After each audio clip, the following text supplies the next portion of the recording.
Kublai pi baro kini kilongki kubor bamtakasngi. Ban pinkala thamai no yagi kindon jangka Meghalaya District Court's Ministerial Service 2020 kaban pintikna baki kam hagi District Court kimdai satya kibala ban Kynriah la ban menjurno haka kinhun menteri ka jilla kabala dep long men haka arpni uturik ujilio. Yagani ka raila shimda ka jinyalang jangka kinhun menteri kabala penyad do menteri rangba ka jilla Konrad ke sangma.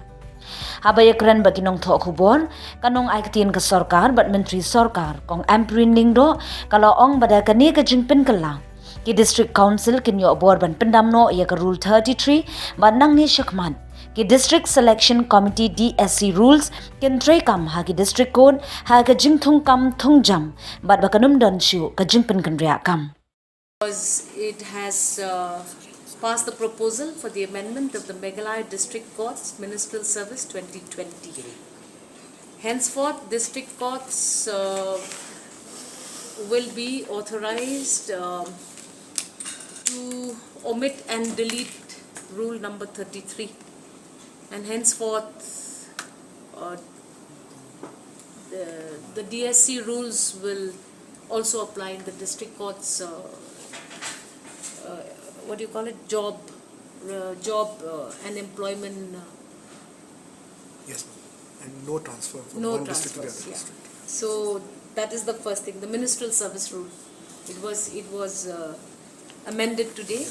We've deleted Rule 33, and henceforth the district Meghalaya District Courts ministerial service rules will ensure that jobs are not transferable. Level posts or in the Meghalaya District Courts, the ministerial posts will also have to adopt the DSC appointment procedures. All this while, those posts were transferable, and henceforth, after a recommendation coming from the High Courts themselves, it was a need felt to delete that particular section 33, rule 33, to ensure that district ministerial staff belong to that district and they are readily available and willing to also work and ensure that administration does not suffer. Hence we say, henceforth we've deleted that section, rule 33, which says that it is transferable, and that is the only matter that we have taken.